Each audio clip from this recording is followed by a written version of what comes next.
Pinalayas na parang asong ulol sa gitna ng bagyo.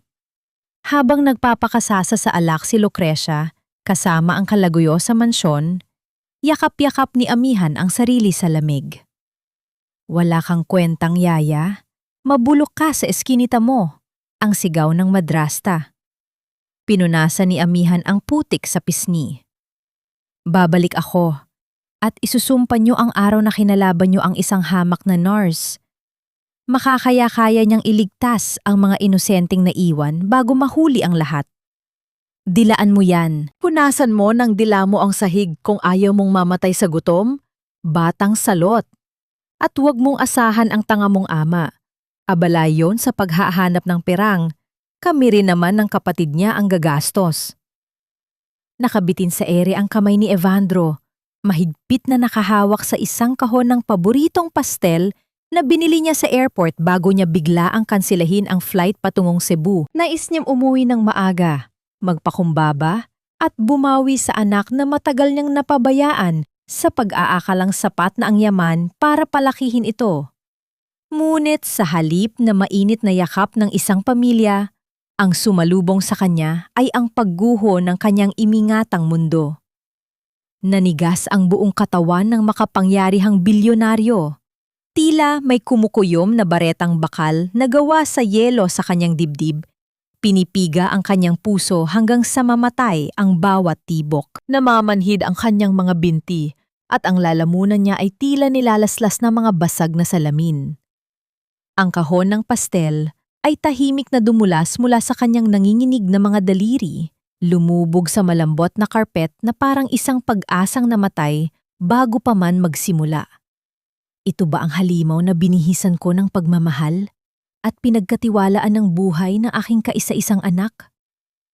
Sa isang mabigat na paghakbang, lumabas si Evandro mula sa dilim ng pasilyo patungo sa liwanag ng kusina. Ang kanyang mga mata ay nanlaki sa isang tanawing habambuhay na magiging bangungot sa kanyang diwa. Ang kanyang anak, ang inosenteng si Hiraya, ay nakadapa sa malamig na sahig. Ang maliliit nitong kamay ay nanginginig na sinusubukang punasan ang mamahaling sapatos ni Lucrecia. Umaasang titigil ang madrasta sa pagpapabagsak ng mga masasakit na salita kung susundin nito ang utos na dilaan ang natapong gatas. Nakatayo si Lucrecia, ang babaeng itinuring niyang reyna ng tahanan na may ngiting kasing sama ng demonyo habang nakapamaywang at tinititigan ang kaawa-awang bata. Bago pa man makasigaw si Evandro upang pigilan ang kabuktutan ng asawa, isang boses ng lalaki ang umalingaw-ngaw mula sa likuran ni Lucrecia. Lumapit si Dante, ang sariling kapatid sa labas ni Evandro, at malambing na yumakap sa baywang ng babae. Hinalikan nito ang leeg ni Lucrecia habang walang pakialam na nakatingin sa umiiyak na si Hiraya.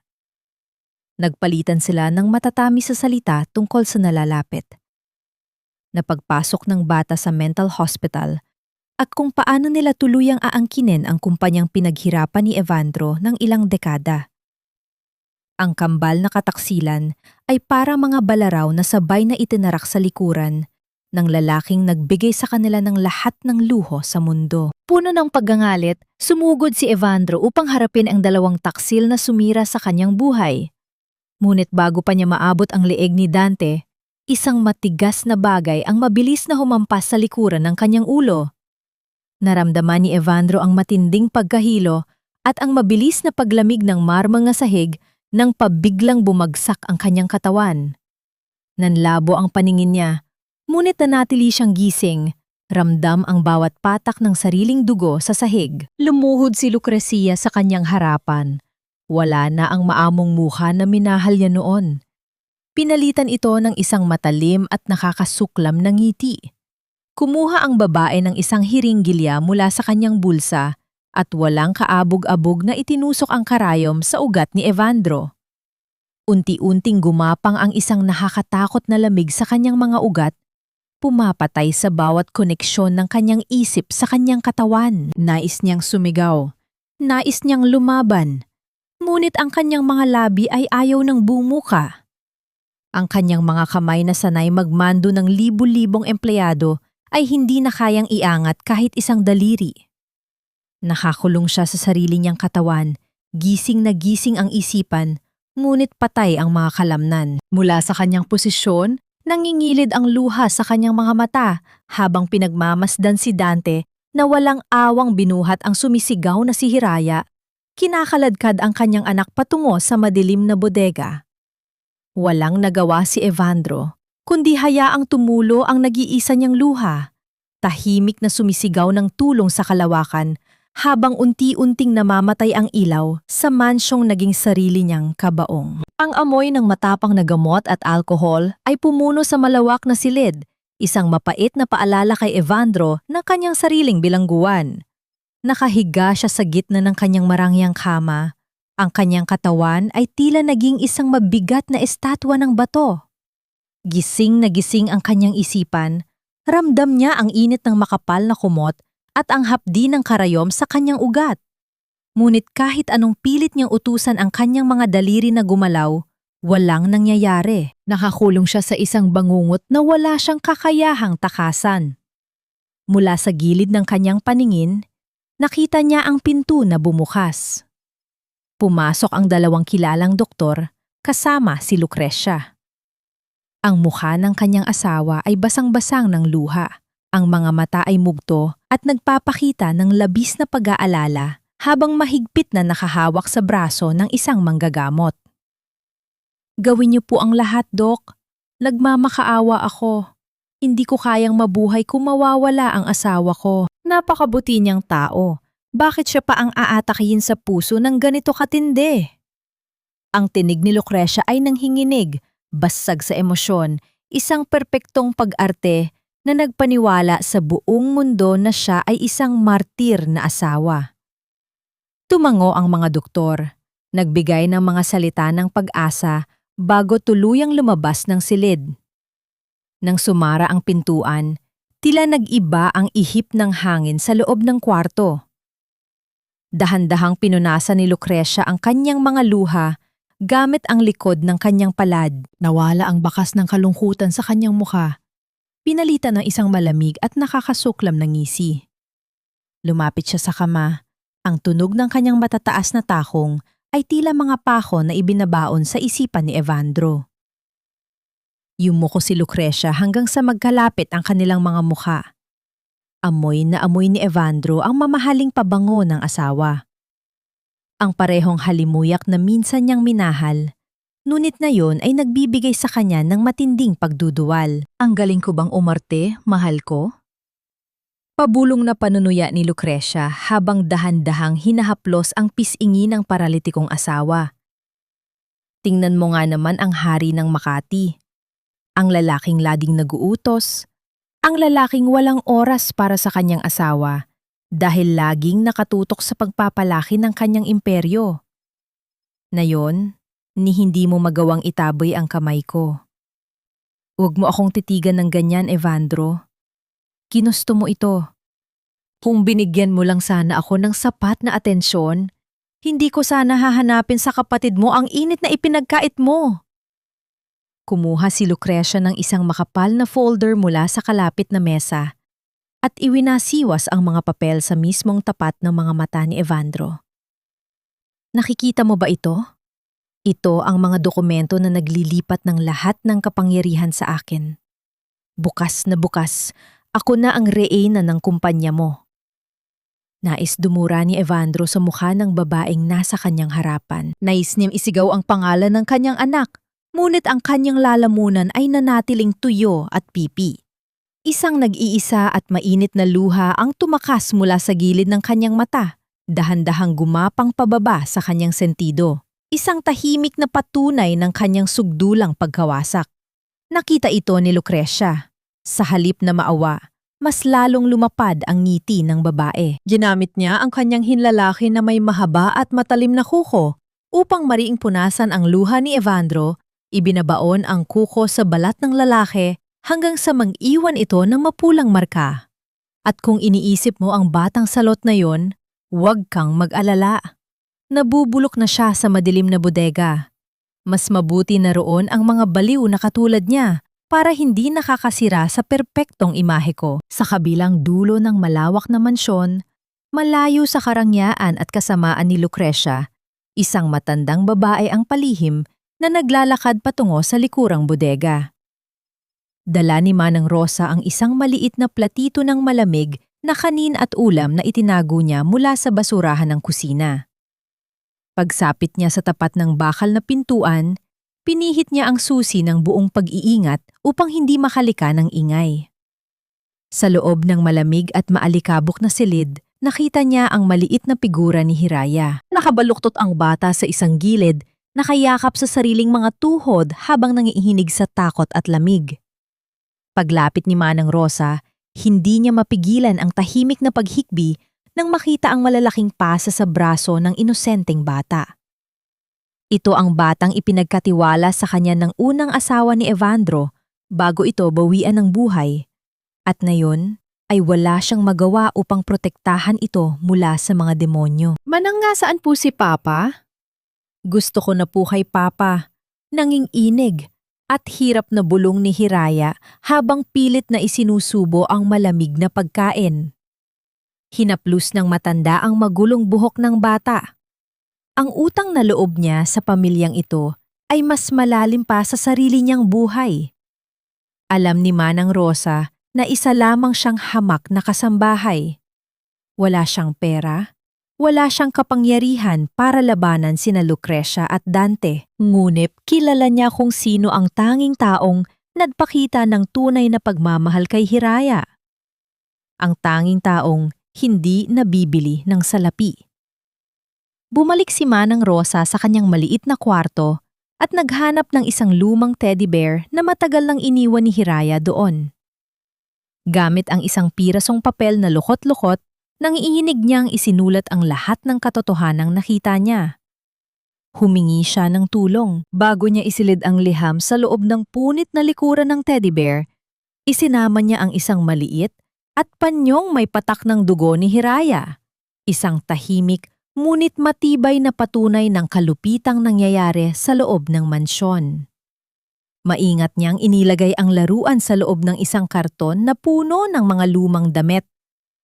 Kinaumagahan, bago pa man magising ang mga halimaw sa itaas, nagmamadali siyang lumabas patungo sa likod bahay. Nakita niya si Mang Tomas, ang matandang hardinero na abala sa pagwawalis ng mga tuyong dahon.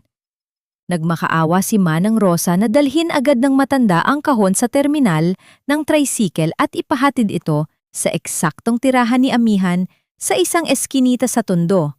Idinadahilan na ito ay mga lumang donasyon lamang para sa mga nangangailangan. Walang kamalay-malay sa panganib, binuhat ni Mang Tomas ang kahon at naglakad patungo sa malaking gate ng mansyon. Ngunit bago pa man niya mabuksan ang bakal na tarangkahan, isang itim na sports car ang mabilis na huminto sa kanyang harapan. Bumaba mula rito si Dante. Ang mga mata ay nanlilisik at puno ng paghihinala. Hinarang ng lalaki ang daan ng hardinero. Ang matalim na tingin ay nakapako sa kahong hawak ng matanda. Wala sa sariling nagtanong si Dante kung saan dadalhin ang basurang iyon. Bago pa man makasagot ng maayos si Mang Tomas dahil sa kaba, marahas na inagaw ni Dante ang karton at walang awang pinunit ang ibabaw nito. Nagkalat ang mga lumang damit. Nanlaki ang mga mata ni Manang Rosa na nakatanaw mula sa malayo. Ang kanyang puso ay tila tumigil sa pagtibok. Bumaba ang tingin ni Dante sa mga natapong gamit. Ang kanyang malaking kamay, na sanay manakit at sumira ng buhay, ay dahan-dahang inabot ang lumang teddy bear. Mahigpit niyang sinakal ang leeg ng laruan, eksakto sa bahagi kung saan nakatago ang lihim na maaaring magpabagsak sa kanilang kasamaan. Ang ulan ay nagsimulang pumatak, malalaki at mabibigat na butil na humahampas sa bubong ng mansyon na tila mga galit na kamao. Sa loob ng maliit na barong-barong sa gitna ng masikit na eskinita ng Tondo, nakaupo si Amihan sa tabi ng isang aandap-andap na lampara. Hawak niya ang lumang teddy bear na iniabot sa kanya ni Mang Tomas kanina. Gamit ang isang maliit na gunting, dahan-dahang binuksan ni Amihan ang tahi sa likuran ng laruan. Ang kanyang puso ay kumakaba nang hindi maipaliwanag. Nang mahulog ang dugo ang panyo at ang lukot na papel, tila tumigil ang pag-ikot ng mundo para sa kanya. Ang mga salita ni Manang Rosa ay tila mga hiyaw ng paghingi ng saklolo na bumasag sa katahimikan ng gabi. Tulungan mo sila, amihan. Mamamatay sila sa kamay ng mga halimaw.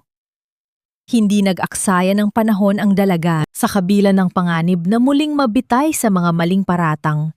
Isinuot ni amihan ang kanyang lumang kapote at lumabas sa gitna ng lumalakas na bagyo. Ang bawat hakbang niya patungo sa marangyang subdibisyon ay puno ng panalangin. Alam niya ang bawat pasikot-sikot sa mansyon ni Evandro. Alam niya kung saan matatagpuan ang likurang pintuan na malapit sa silid ng mga serbidora. Ang tanghing daan na hindi gaanong binabantayan. Sa tulong ng kadiliman at ng ingay ng kulog, nagawa niyang makapasok sa loob ng hindi napapansin ng mga gwardya na abala sa pagsilong mula sa ulan.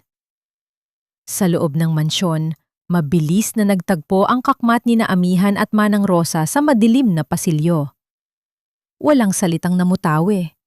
Sapat na ang isang tango upang simulan ang kanilang mapanganib na plano. Habang abala sina Lucrecia at Dante sa pagdiriwang sa loob ng silid kainan, dahan-dahang pinuntahan ni Manang Rosa ang main switch ng kuryente sa basement.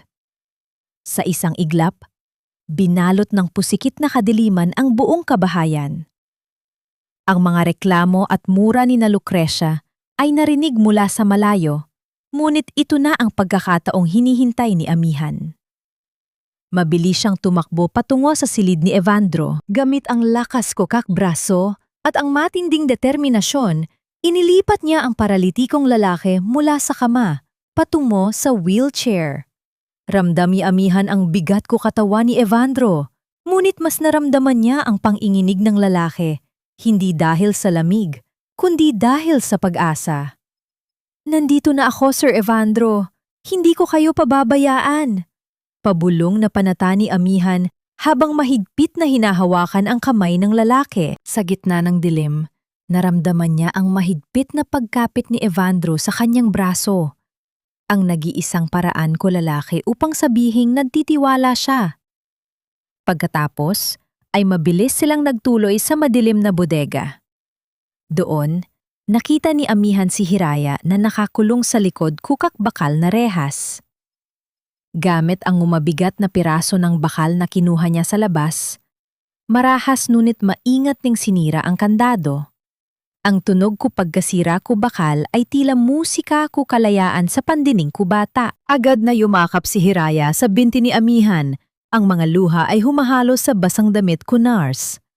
Ngunit ang oras ay hindi nila kakampi. Ang kakboses ni na Dante at Lucrecia ay papalapit na. Dala ang kak-flashlight na gumagala sa kakdingding ko pasilyo. Sa huling sandali, hinarang ni Manang Rosa ang daan patungo sa likurang pinto. Takbo na, Amihan. Huwag kayong ngilingon. Ang sigaw ko matanda bago siya harapin ang galit na si Dante. Itinulak ni Amihan ang wheelchair ni Evandro sa gitna ko maputik na damuhan habang bitbit sa kabilang kamay ang nanginginig na si Hiraya. Ang ulan ay tila naging kakampi nila. Tinatago ang tunog ko kanilang pag-alis at binubura ang kanilang kakbakas sa putikan. Ang bawat pag-ikot ko gulong ko wheelchair sa bako-bakong lupa ay mapagsubok sa lakas ni Amihan, ngunit hindi siya huminto. Ang lamig ko gabi ay nanunuot sa kanilang kakbuto. Ngunit ang apoy sa puso ni Amihan ay mas nag-aalab. Malayo na sila sa mga ilaw ko mansyon. Malayo na sa malupit na kamay ni na Lucrecia. Ngunit ang tunog ko papalapit na kasirena at ang sigaw ni Dante sa malayo ay nagpapaalala sa kanila na ang kanilang paglalakbay patungo sa kaligtasan ay nagsisimula pa lamang. Sa gitna ko kawalan, sa ilalim ko galit na langit, tanging ang init ko kanilang kakamay na magkakakapit ang nagsisilbing ilaw sa madilim na daan na kanilang tinatahak. Ang bawat pag-ikot ko gulong ko wheelchair sa maputik na kalsada ay tilamot dambuhalang pasanin para sa nangangatog na kakbraso ni Amihan. Ang ulan ay hindi tumitigil sa paghampas. Tila nais nitong lamunin ang tatlong kaluluwang naghahanap ko kanlungan sa gitna ko kadiliman.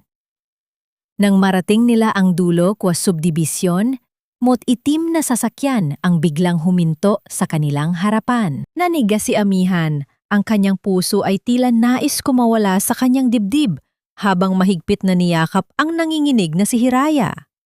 Ngunit sa halip ng mga tauhan ni Dante, ang bumaba sa sasakyan ay si Mang Lito, ang taxi driver na kapitbahay ni Amihan sa Tondo na katatapos lang sa kanyang biyahe. Amihan? Diyos ko, anong nangyari sa inyo? Gulat na tanong ko ang lalaki habang mabilis na binubuksan ang pinto ko ang kanyang sasakyan. Walang oras para sa mahabang paliwanag. Sa tulong ni Mang Lito, maingat nilang isinakay ang paralitikong si Evandro at ang basang-basang si Hiraya. Ang init sa loob kong taxi ay tila mutyakap mula sa langit, ngunit ang takot sa kamat ni Amihan ay hindi pa rin napapawi habang nakatingin sa labas, binabantayan ang bawat anino sa likuran. Pagdating sa eskinita kung Tondo, ang amoy kong kanal at basang basura ang sumalubong sa kanila. Itinulak ni Amihan ang wheelchair patungo sa kanyang maliit na barong-barong na gawa sa pinagtagni-tagning kahoy at yero. Nang buksan niya ang pinto, ang tunog ko pag-itit ko lumang bisagra ay tila mothiyaw ko pagtanggap sa gitna ko kahirapan. Ang loob ko bahay ay masikip. May mga butas sa bubong na hinahayaan ng tubig na pumatak sa kaplastik na timba. Dahan-dahang inilapag ni Amihan si Evandro sa mutlumang banig na nakalatag sa sahig. Sir, pasensya na po. Dito muna tayo. Ligtas kayo rito, mahinang bulong ni Amihan habang pinupunasan ng basang muha ko lalaki. Nakita ni Evandro ang bawat detalye ko kahirapan sa paligid. Ang mga dingding na nakadikit, ang mga lumang dyaryo, ang maliit na gasera na nagbibigay ko aandap-andap na liwanag, at ang amoy ko tuyong isda na nagmumula sa kapitbahay. Nakaramdam siya ng matinding hiya. Siya, ang bilyonaryo na dati ay namimili kung anong kulay kuha marmol ang ilalagay sa kanyang banyo, ay narito ngayon sa bahay na mas maliit pa sa kanyang walk-in closet. Pinakain ni Amihan si Hiraya ng mainit na lugaw na hiniram niya mula sa karinderya sa labas. Nakita ni Evandro kung paano masayang humigop ang bata, tila hindi nito alintana ang dumiko a paligid basta't kapiling si Amihan. Sa madaling araw, habang ang lahat ay natutulog na, nanatiling gising si Evandro. Mula sa kanyang posisyon sa sahig, nakita niya si Amihan sa kabilang sulok. Ang dalaga ay nakaupo sa tabi kumot maliit na mesa. Binibilang ang kanyang kakbarya. Nakita ni Evandro ang pagod sa kakbalikat ni Amihan at ang dahan-dahang pag-agos kuluha sa pisingin nito habang tinititigan ang halos walang lamang pitaka. Alam ni Evandro na ang bawat butil ko kanina isinusubo nila ay mula sa pawis at huling sentimo ko babaeng ito. Ang babaeng dati ay itinaboy niya ng parang basura dahil sa mabulaklak na salita ni Lucrecia. Isang matinding pagsisisi ang gumapang sa kanyang dibdib, mas masakit pa sa mga karayom na itinusok sa kanya. Nais niyang abutin ang kamay ni Amihan. Nais niyang sabihing patawad. Ngunit ang tanging nagawa niya ay ang dahan-dahang pagpikit habang ang tunog ko pagpatakwa ulan sa katimba ay nagsisilbing oyayi sa kanyang nagdurusang kaluluwa. Kinaumagahan, mo't malakas na katok ang gumising sa kanilang lahat. Ang tunog ko kamao na humahampas sa manipis na kahoy ay tila mo't babala. Amihan tao po si Kapitan Tiago ito. Ang boses ko Kapitan ko barangay ay galing sa labas. Nagtatanong tungkol sa mga bagong muha na nakitang pumasok sa eskinita kagabi. Nanigas ang hininga ni Amihan habang nakatingin sa dilat na kamat ni Evandro. Ang kanilang katahimikan ay tila mo't lubid na unti-unting humihigpit sa kanilang kaleeg. Ang pintuan ko barong-barong ay tila mo't marupok na harang sa pagitan ko kaligtasan at ko kapahamakan ni na Evandro. Mabilis na lumapit si Amihan sa pinto, pilit na pinapakalma ang kanyang nagwawalang puso. Binuksan niya ito ng bahagya, sapat lamang upang makita ang muka ni Kapitan Tiago, ang lalaking may malakas na boses at mapanuring kamat na namumuno sa kanilang barangay. Amihan, may mga nakakita sa'yo kagabi na may kasamang lalaki at bata na pumasok dito. Alam mo namang mahigpit tayo sa pagtatala ng mga bagong mukha para sa seguridad ng lahat.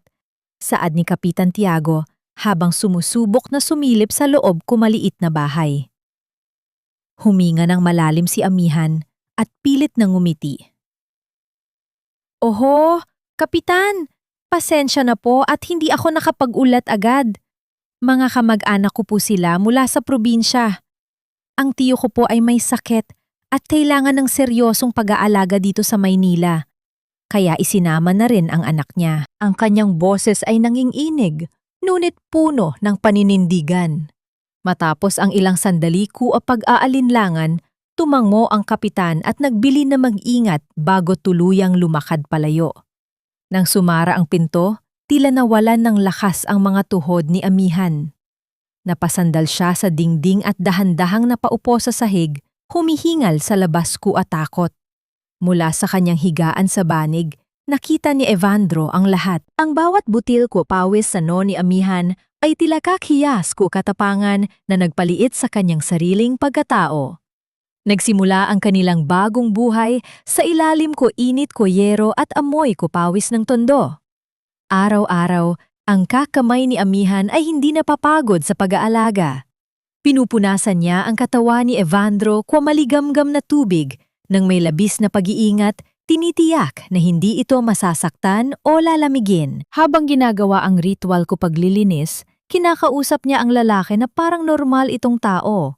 Ibinabahagi niya ang kanyang mga pangarap, ang kanyang mga takot at ang kanyang matibay na paniniwala na balang araw ay makakatayo ring muli ang dating bilyonaryo. Ang bawat haplos ni Amihan sa kanyang kakbinti at braso ay hindi lamang paggamot sa pisikal na karamdaman, kundi paghilom sa sugatang kaluluwa ni Evandro. Isang hapon, habang naglalabas si Amihan sa labas, pumasok si Hiraya sa silid, dala ang mamaliit na bulaklak na pinitas niya mula sa gilid ko kalsada. Lumapit ang bata kay Evandro at inilagay ang bulaklak sa tapat ko ilong ko kanyang ama. Papaamoy mo po? Mabango po siya gaya ni Yaya Amihan, masayang sabi ko bata bago hinalikan ang pisingi ni Evandro. Sa sandaling iyon, ang loob ko barong-barong ay napuno ko isang uri ko kayamanan na hindi kailanman matatagpuan sa loob ko isang vault ng bangko. Pagsapit ng gabi, matapos mapatulog ang bata, naupo si Amihan sa tabi ni Evandro. Kinuha niya ang kamay ng lalaki at dahan-dahan itong minasahe. Ang katahimikan sa loob ng bahay ay binasag lamang ng malayong tunog ng mga sasakyan at ang huni ng mga kuliglig. Sa ilalim ko andap-andap na liwanag ko gasira, tinitigan ni Amihan ang kakmat ni Evandro. Sir, alam kong naririnig niyo ako. Huwag kayong susuko. Nandito ako. Nandito kami ni Hiraya. Lalaban tayo! Bulong niya. Naramdaman ni Evandro ang init kupalad ni Amihan, isang init na nagmula sa tapat na puso at hindi sa obligasyon. Sa unang pagkakataon matapos ang mahabang panahon, naramdaman niya ang isang kuryente sa loob ko kanyang katawan. Isang pagnanasang protektahan ang babaeng ito na tila naging anghel sa gitna ko kanyang impyerno. Ngunit ang kapayapaang ito ay tila isang panandaliang hininga lamang. Mula sa maliit na radyo na nakasandal sa sulok, isang balita ang bumasag sa kanilang katahimikan. Isang malaking pabuya ang inialok ng kilalang negosyanteng si Lucrecia para sa sinumang makapagbibigay ng impormasyon tungkol sa kanyang asawa at anak na di umano'y kinidnap ng isang mapanganib na nurse. Ang kaksalita mula sa radyo ay tila kakidlat na tumama sa loob ko silid. Nakita ni Evandro ang mabilis na pagpawi kong ngiti sa mukha ni Amihan at ang pagpalit nito kumatinding takot. Sa kabilang bahagi ko manipis na dingding, narinig nila ang kakboses ko kakapitbahay na nagsisimulang magbulungan tungkol sa malaking perang maaari nilang makuha. Ang panganib ay hindi na lamang nasa mansyon. Ito ay nasa labas na mismo ko kanilang pintuan. Ang tinig mula sa maliit na radyo ay tila isang hatol ng kamatayan na umalingaw-ngaw sa apat na sulok ng barong-barong. Nanigas si Amihan habang nakahawak pa rin sa kamay ni Evandro. Ang bawat salita ni Lucrecia sa balita ay tila mga lason na kumakalat sa hangin. Ginagawa siyang isang kriminal sa harap ng buong bansa. Napatingin siya sa bintanang gawa sa luma at maruming plastik at doon, nakita niya ang mga anino ng mga kapitbahay na nagtitipon sa labas. Ang kanilang mga boses ay puno ng pananabik sa perang ipinangako sa telebisyon. 5 milyong piso, Mar. Isipin mo, makakaalis na tayo sa esterong ito kung ituturo natin ang NARS na iyon. Ang malakas na bulong ng isang babae sa labas na malinaw na narinig ni Amihan. Binitawan ni Amihan ang kamay ni Evandro at mabilis na pinatay ang radyo. Ngunit huli na. Ang katahimikan sa loob ng bahay ay mas nakakabingi kaysa sa anumang ingay. Lumapit siya kay Hiraya na mahimbing na natutulog at dahan-dahan itong kinumutan habang ang kanyang sariling mga kamay ay hindi tumitigil sa panginginig. Lumingon siya kay Evandro at nakita ang nag-aapoy na galit sa mga mata ng lalaki. Ramdam ni Amihan ang pagsisisi ni Evandro, ang galit ng isang leon na nakakulong sa isang lumbay na hawla habang pinapanood ang kanyang tagapagligtas na unti-unting nilalamon ng mga lobo. Sa kabilang dulo ng lungsod, sa loob ng malamig at marangyang opisina, humigop si Lucrecia ng alak habang nakatingin sa malaking monitor. Sa tabi niya ay si Dante na may niting mapanukso habang nilalaro ang isang gintong lighter. Ang talino mo talaga, mahal ko. Sa ginawa mong press conference, ginawa mong mga mata at tenga natin ang bawat mahirap sa Maynila. Wala silang matataguan. Saad ni Dante. Gusto kong makita ang takot sa mga mata ng NARS na iyon bago ko siya mabulok sa kulungan. Sagot ni Lucrecia. Ang kanyang boses ay tila isang talim na humihiwa sa katahimikan. At si Evandro? Sisiguraduhin kong sa pagkakataong ito, hindi na lang katawan niya ang nakaparalisa, kundi pati na rin ang pag-asa niya. Kanina lamang ay walang awa nilang pinalayas si Manang Rosa matapos itong bugbugin ni Dante dahil sa pag-amin na tinulungan niya ang pagtakas ng mag-ama. Ang matanda ay iniwan nilang duguan sa gilid ng kalsada, isang babala sa sinumang susubok na kumalaban sa kanila. Balik sa tondo, hindi na mapakali si Amihan. Alam niyang bawat minuto ay mahalaga. Lumapit siya sa pintuan nang marinig niya ang mabibigat na hakbang. Ito ay si Aling Marites, ang tsismosang kapitbahay na lagi nakadungaw sa bintana nila. Pilit na kumatok ang babae, ang mga mata ay naniningkit sa paghahanap ng pagkakataon. Amihan, buksan mo itong pinto. May itatanong lang ako tungkol sa kamag-anak mong may sakit, wika ni Aling Marites. Walang ibang pagpipilian, binuksan ni Amihan ang pinto ng bahagya. Inabutan niya ang babae kwa huling 500 piso. Ang perang pambili sana kwa gatas ni Hiraya at gamot ni Evandro para sa susunod na linggo. Aling Marites, parang awa niyo na. Huwag po kayong maniniwala sa balita. Alam niyo pong mabuti akong tao. Itago niyo po ang perang ito. Pambili ko ang gamot ko anak niyo. Huwag niyo lang po kaming ituturo pagsusumamo ni Amihan habang lumuluha. Natigilan ang babae. Kinuha ang pera at mabilis na umalis. Ngunit alam ni Amihan na hindi sapat ang pera para mabili ang katapatan ko taong nagugutom. Bumalik si Amihan sa tabi ni Evandro at lumuhod sa sahig. Hinawakan niya ang pisingi ko lalaki. Ang kanyang mukha ay puno ko determinasyon sa kabila ko takot. Sir, hindi ako susuko.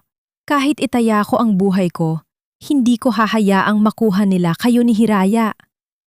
Pangako yan. Sa sandaling yon, matinding tenson ang namayani sa loob ko silit. Naramdaman ni Evandro ang napakalakas na bukso ko emosyon, galit, pag-ibig, at ang pagnanasang maging kalasag ko babaeng ito. Isang milagro ang tila naganap sa gitna ko desperasyon. Ang hintuturo ko kanyang kanang kamay na matagal lang naging bato ay biglang kumitig. Dahan-dahan itong gumalaw Mo't maliit na kilos na may bigat ko 1,000 salita. Nanlaki ang kakmat ni Amihan habang nakatingin sa daliri ni Evandro. Ang panginginit ko kamay ko lalaki ay tila mo't hudyat ko pagsisimula ko kanilang paglaban. Ngunit sa labas, ang tunog ko kak sirena ko pulis at ang ingay ko kak motosiklong humihinto sa tapat ko kanilang eskinita ay nagpahiwatik na ang kak demonyo ay narito na. Ang gabi ay napuno ko takot at ang maliit na liwanag ko gasera sa loob ko barong-barong ay tila handa ng hipan ko malakas na hangin ko kasamaan. Ang bawat paghinga ni Amihan ay tila isang dambuhalang karga sa loob ng kanyang dibdib habang nakatitig sa gumagalaw na daliri ni Evandro. Sa gitna ng ingay ng mga motorsiklo sa labas at ang sigawan ng mga taong nagkakagulo sa eskinita, ang maliit na kilos na iyon ng lalaki ay tila isang liwanag sa gitna ng pusikit na kadiliman. Hindi na napigilan ni Amihan ang pag-agos ng kanyang mga luha. Ang mga hikbi niya ay tahimik, ngunit puno ng matinding pag-asa. Agad niyang hinawakan ang kamay ni Evandro. Dinarama ang init at ang bahagyang panginginig na mga kalamnan nito. Sir Evandro, nakikita niyo ba? Gumagalaw kayo. Lumalaban kayo. Pabulong na tili ni Amihan habang pilit na pinatitigas ang kanyang loob. Alam niyang wala na silang oras para magdiwang. Ang mga boses sa labas ay lalong lumalapit at ang tunog ng mga radyo ng pulis ay tila mga anino ng kamatayan na bumabalot sa kanilang maliit na tahanan. Dahil sa kanyang kaalaman bilang isang nurse, mabilis na nag-isip si Amihan ko paraan upang makapag-usap sila. Kumuha siya kumot lumang karton mula sa ilalim ko kanilang tulugan at gamit ang mot-uling, mabilis siyang sumurat ko malalaking titik ng alpabeto. Inilapag niya ito sa tapat ko kakmat ni Evandro. Sir, kung ang ituturo ko ay ang tamang letra, ikurap niyo ang inyong kakmat o igalaw niyo ang inyong daliri. Sabihin niyo sa akin kung anong dapat nating gawin. Sa ilalim ko andap-andap na liwanag ko gasera. Nagsimula ang kanilang masilang pag-uusap. Bawat pagkurap ni Evandro ay tila mo't piraso ng puzzle na unti-unting nabubuo. Sa kabila ko kanyang panghihina, ang talino ko isang bilyonaryo ay nananatiling matalas. Isang matinding kilig at paghanga ang namayani kay Amihan nang ang unang salitang binuo ni Evandro ay, "Salamat." Ang simpleng salitang iyon ay tila mo't kumpas kwa musika na nagpaiyak muli sa dalaga. Ngunit ang sumunod na mensahe ang nagbigay sa kanila ng sandata. Ibinigay ni Evandro ang pangalan at numero ng kanyang matagal ng tagapayo sa batas, si Attorney Vergara, ang tanging taong hindi kayang bayaran ni na Lucrecia dahil sa utang na loob nito sa yumaong ama ni Evandro. Attorney Vergara, tatawagan ko po siya. Sir, pangako, makakarating ako sa kanya. Panunumpa ni Amihan. Sa gitna ko kanilang pagpaplano, mo't marahas na kalampag sa pinto ang bumasag sa kanilang konsentrasyon. Ang manipis na kahoy ay tila handa ng mawasak. Amihan, lumabas ka riyan. Alam namin itinatago mo ang mga bilyonaryo. Huwag mo kaming idamay sa gulo mo. Sigaw ko mo't lalaki sa labas. Malamang ay isa sa mga tauhan ni Dante na nagpapanggap na kapitbahay. Dali-dali binuhat ni Amihan si Hiraya na nagising dahil sa ingay at mahigpit itong niyakap. Sir, kailangan ko pong lumabas para humanap ng telepono. Magtago kayo. Huwag kayong gagawa ng ingay. Bulong ni Amihan bago idampi ang kanyang noo sa noo ni Evandro. Sa sandaling iyon, ang kanilang mga hininga ay nagsama. Nagpapalitan ko lakas na tila ba ang buhay ko isa ay nakasalalay sa isa. Lumabas si Amihan sa likurang bahagi ko bahay, dumaan sa mga liit na butas sa bakod na tanging siya lang ang nakakaalam. Ang putik sa kalsada ay nanunuot sa kanyang kaktsinelas habang mabilis na tumatakbo patungo sa kabilang kanto kung saan may isang lumang payphone. Ang bawat hakbang niya ay puno ko kaba. Ang bawat anino sa eskinita ay tila isang kaaway na handang sumunggab. Nang marating niya ang telepono, nanginginig niyang idiniyal ang numero. Attorney Vergara, parang awa niya na, tulungan niyo kami. Si amihan ito, ang nurse ni Sir Evandro. Buhay po siya. Buhay ang amo nyo. Ang kanyang tinig ay tila isang hibla ko sinulid na handa ng maputol sa ilalim ko bigat ko desperasyon. Sa kabilang linya, ang katahimikan ko abogado ay tila isang mahabang oras bago ito sumagot ng may otoridad. Saan kayo naroroon? Huwag kayong aalis. Paparating ako. Ngunit habang ibinababa ni amihan ang telepono, malamig na pakiramdam ang gumapang sa kanyang likuran. Sa refleksyon ko, salamin ko payphone, nakita niya ang 3 armadong lalaki na nakatayo sa dulo ko kalsada. Ang kamilang kakmat ay nakapako sa kanya. Ang mga tauhan ni Dante ay hindi na naghihintay ng utos ko pulis. Sila ay narito na para tapusin ang kwento sa madugong paraan. Sa gitna ko dilim, tanging ang mabilis na tibok ko puso ni amihan ang ngarinig, habang ang anino ko panganib ay tuluyan ng lumamon sa huling pag-asa ko gabi. Ang malamig na titig ng mga lalaking nakatayo sa dulo ng kalsada ay tila mga balaraw na tumatago sa likuran ni amihan. Ang ulan na kanina ay tumila na ay muling pumatak ng marahan, tila nakikiramay sa panghinginig ng kanyang mga balikat. Sa isang iglap, tinalikuran ni amihan ang payphone at mabilis na naglakad patungo sa kabilang direksyon. Pilit na itinatago ang kanyang mukha sa ilalim ng suot na kapote. Alam niyang hindi siya dapat bumalik ng diretso sa barong-barong. Hindi niya maaaring ituro sa mga lobong ito ang kinaroroonan ni na Evandro at Hiraya. Sa loob ng isang lumang simbahan sa dulo ng distrito, doon nag-ayos ng pagkikita si Attorney Vergara at amihan. Ang bango ng namamatay na kandila at ang amoy ng lumang kahoy kokak upuan ay nagbigay ko panandaliang kapayapaan sa nagugulang isip ko dalaga. Nang bumukas ang malaking pintuan, pumasok ang lalaking may katandaan na ngunit may tindig na puno ko otoridad. Si Attorney Vergara yon. Sa una, ang abogado ay may bakas ko pagdududa habang tinititigan ang gusgusin at basang-basang nurse. Paano ko malalaman na hindi ka bahagi ng plano ni na Dante? Matikas na tanong ko abogado. Huminga ng malalim si amihan, ang kanyang mga mat ay diretso at walang takot na tumingin sa lalaki. Dahil sinabi ni Sir Evandro ang salitang mariposa, iyon daw po ang huling salitang binanggit ko kanyang ama bago ito mamatay. At kayo lang dalawa ang nakakaalam niyon. Nanlaki ang kamat ni Attorney Vergara at dahan-dahang napaupo sa mahabang upuan. Ang pagdududa ay napalitan kung matinding pagkagulat at galit. Ibinukas niya ang kanyang daladalang briefcase at ipinakita kay amihan ang kadokumentong matagal na niyang itinatago. Mga ebidensya kung malawakang pagnanakaw ni na Lucrecia at Dante mula sa pondo ko kumpanya. Kailangan natin maipakita ito sa board meeting bukas ng umaga. Ngunit kung wala si Evandro para magsalita o magpatunay, ang mga papel na ito ay madaling mabaliwala o kapangyarihan ni Lucrecia. Kailangan siyang naroon, amihan. Gagawin ko ang lahat, attorney. Dadalhin ko siya roon kahit pasanin ko pa siya sa aking likuran. Matapang na sagot ni amihan.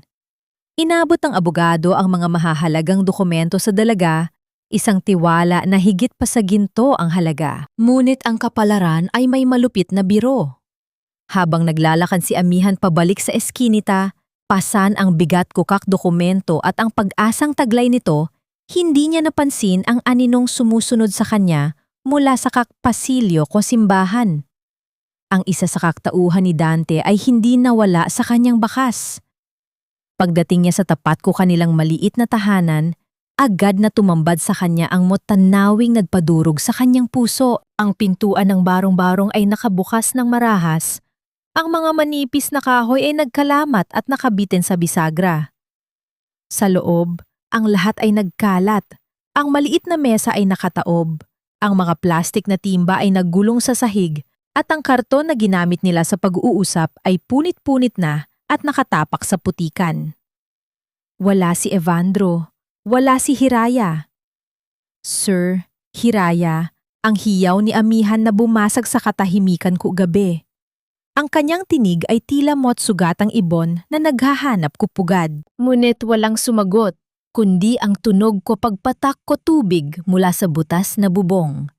Sa gitna ko kanyang kawalan ko pag-asa, napansin ni Amihan ang mukmarka sa gilid ko pintuan. Isang mansa ko putik na tila sadyang iginuhit ko isang nanghihinang kamay. Isang hugis na nagtuturo sa direksyon Quarilles ko tren kung saan naroon ang mga lumang bodega. Isang matinding takot ang humigpit sa kanyang lalamunan. Alam niyang natunto na sila ng mga demonyo. Hawak ang dokumento sa kanyang dibdib. Tumakbo si Amihan patungo sa dilim. Ang bawat hakbang ay magpanalangin na sana ay huwag siyang mahuli ko oras.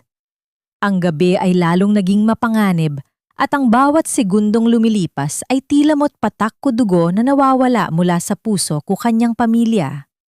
Ang bawat hakbang ni Amihan sa pangtakbo patungo sa riles ng tren ay tila isang pakikipagkarera sa kamatayan. Ang putik sa kalsada ay tumatalsik sa kanyang binti at ang mga dokumentong hawak niya ay mahigpit niyang ibinalot sa kanyang katawan upang hindi mabasa.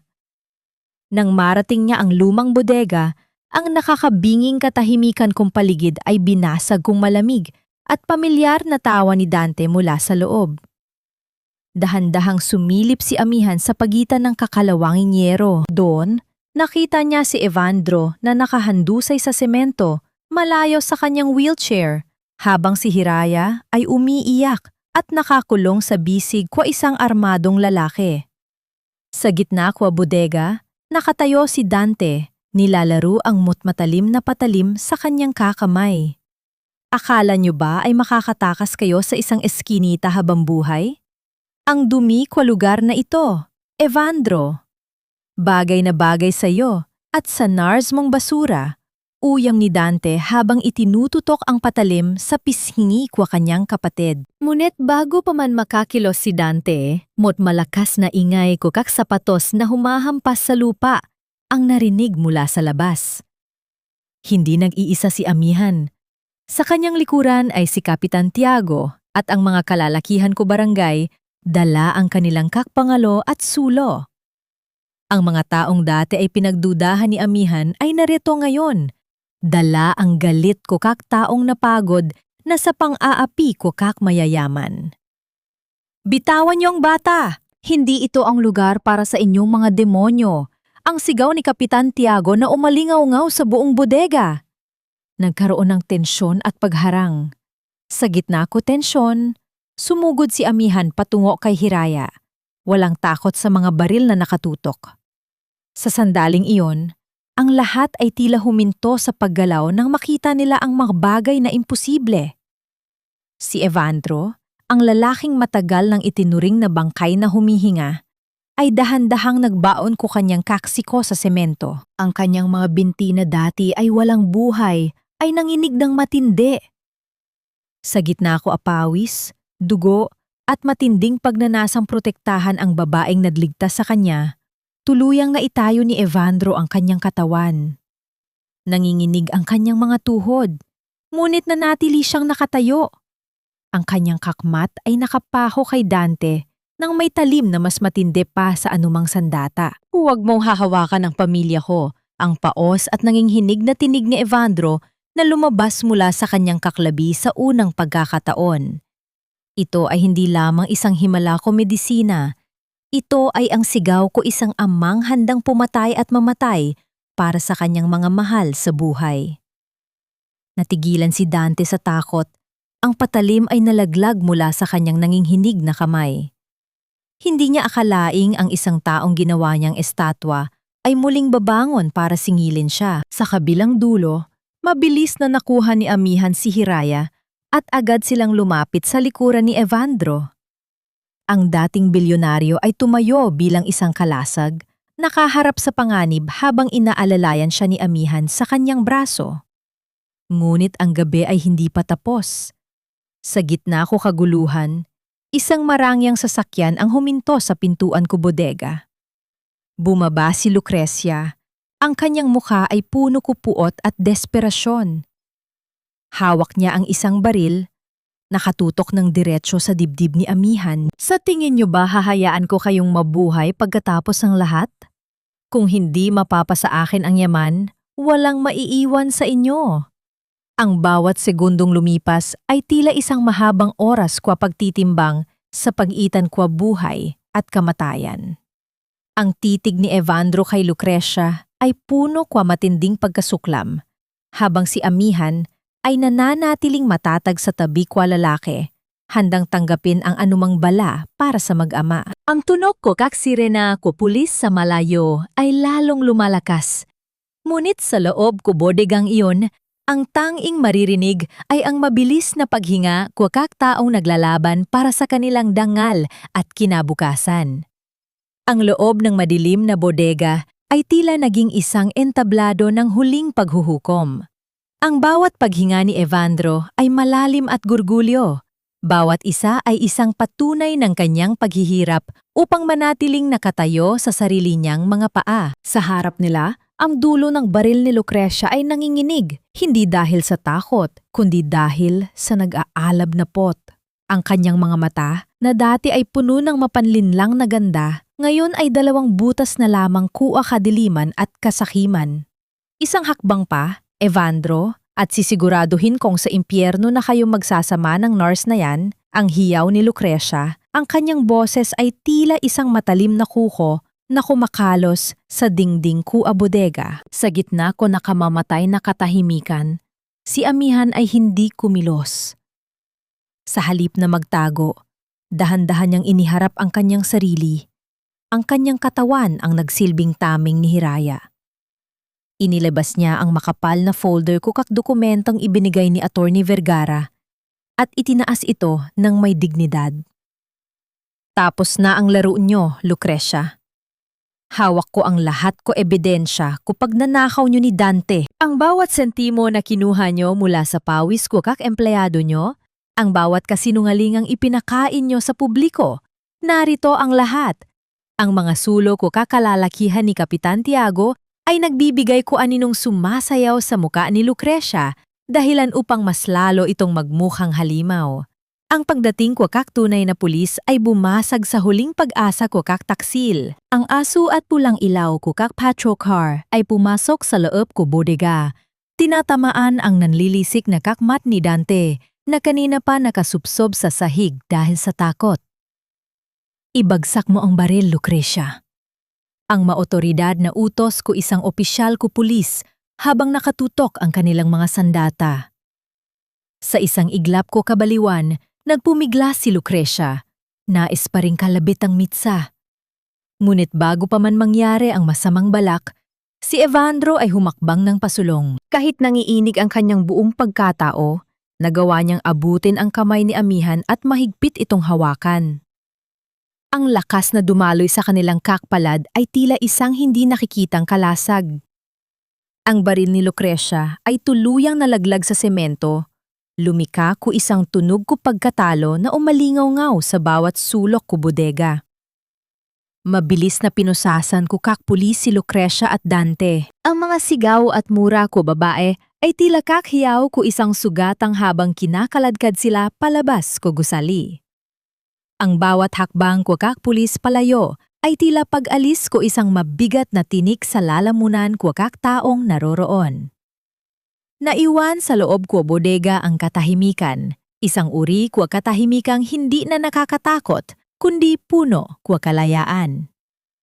Makalipas ang ilang oras, sa loob ko isang marangyang boardroom na matagal lang naging saksi sa kasakiman, ang pintuan ay muling bumukas. Ngunit sa pagkakataong ito, hindi isang estatwa ang pumasok.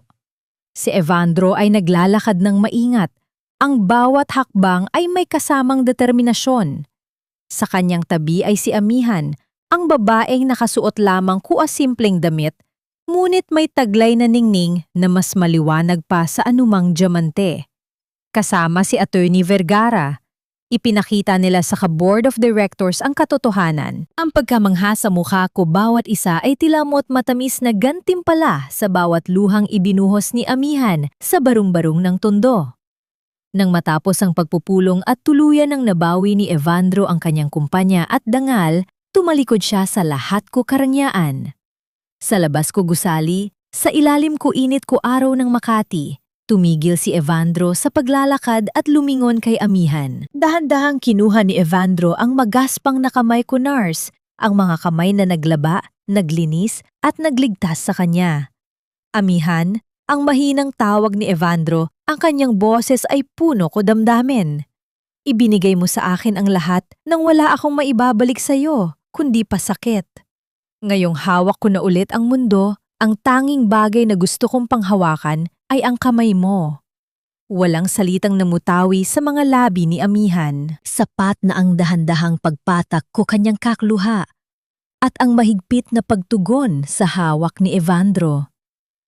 Sa gitna ko maingay na lungsod, sa tapat ko kakdambuhalang gusali, ang isang simpleng nurse at ang isang lalaking bumangon mula sa hukay ay nakahanap ko isang uri ko kayamanan na hindi kailanman kayang nakawin ni na Lucrecia at Dante. Ang kayamanan ko isang pusong muling nabuo. Isang taon ang mabilis na lumipas. Tila isang panaginip na lamang ang mga gabing puno ng luha at takot sa ilalim ng tumutulong bubong ng tundo. Sa loob ng isang malamig at madilim na selda sa City Jail, nakaupo si Lucrecia sa gilid ng isang matigas na semento. Wala na ang kislap ng kanyang mga mamahaling iyas. Wala na ang bango ng kanyang pabango. Ang tanging kasama niya ay ang mga anino ng kanyang sariling kasakiman at ang malulutong na mura ng ibang mga bilanggo. Sa kabilang dulo kwa piitan, si Dante ay nakayuko. Pinagbabayaran ang bawat sentimong ninakaw at bawat hampas na ibinigay sa kanyang sariling dugo. Hindi sila pinatawad ng batas at bagaman pinili na ni Evandro na palayain ang kanyang puso mula sa pot, hinayaan niyang ang hustisya ang gumawa ng nararapat na hatol. Samantala, sa isang payapang bayan sa probinsya, ang simoy ko dagat at ang bango kwakak na mumukadkad na sampagwita ang bumabalot sa mumaliit na simbahan. Walang mga reporter, walang mga mamahaling dekorasyon, tangi ang mga taong naging saksi sa tunay na pag-ibig. Naroon si Manang Rosa, naganap ng magaling mula sa mga pasa, suot ang kanyang pinakamagandang barotsaya. Naroon din si Kapitan Tiago at ang ilang mga kapitbahay mula sa Tondo na binigyan ni Evandro ng bagong simula bilang pasasalamat sa kanilang katapatan. Sa gitna ko altar, nakatayo si Evandro. Ang kanyang tindig ay tuwid na tuwid. Ang bawat hakbang ay may tiwala at sigla. Ngunit ang kanyang kakmat ay nakapako lamang sa dulo ko pasilyo. Doon, dahan-dahang naglalakad si amihan. Suot niya ang isang simpleng puting gown na gawa sa katutubong tela. Ngunit para kay Evandro, siya ang pinakamagandang babaeng nabuhay sa mundo. Hawak ni amihan ang kamay ni Hiraya na ngayon ay malusog, masaya at suot ang isang korona kukak bulaklak. Nang mantagpo ang kanilang kakamay sa harap ko altar, tila tumigil ang paghinga ko ang mundo. Amihan, pabulong na panimula ni Evandro habang dahan-dahang hinahaplos ang kamay ko babae. Dati, akala ko ang yaman ko ay nasa laki ko aking kumpanya. Ngunit tinuruan mo ako na ang tunay na kayamanan ay ang pagkakaroon ko isang taong hinding-hindi bibitaw sa iyo kahit wala ka nang maibibigay.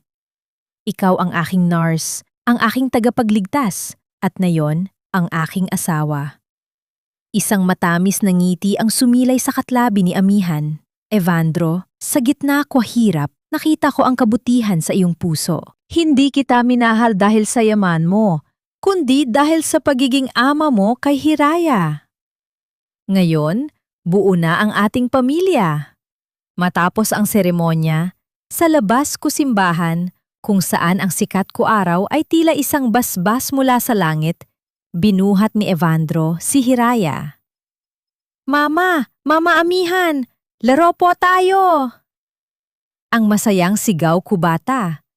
Ang salitang mama na lumabas sa bibig ni Hiraya ay tila isang himig ko tagumpay na nagpaiyak sa lahat kukak naroroon. Ipinangalan ni Evandro ang kanyang bagong itinatag na pundasyon na Hiraya's Light Foundation na layuning magbigay kalinga at proteksyon sa mga batang may espesyal na pangangailangan at mga nakaranas ng bauhan sa pamilya. Habang naglalakad ang tatlo sa dalampasigan, magkahawak kamay at pinapanood ang dahan-dahang paglubog araw, naintindihan ni Evandro ang isang mahalagang aral. Ang bawat tao ay may kanya-kanyang dilim na pinagdadaanan. Ngunit sa huli, tanging ang tapat na pagmamahal at pagpapatawad ang magsisilbing liwanag na mag-aakay sa atin pauwi sa tunay nating tahanan.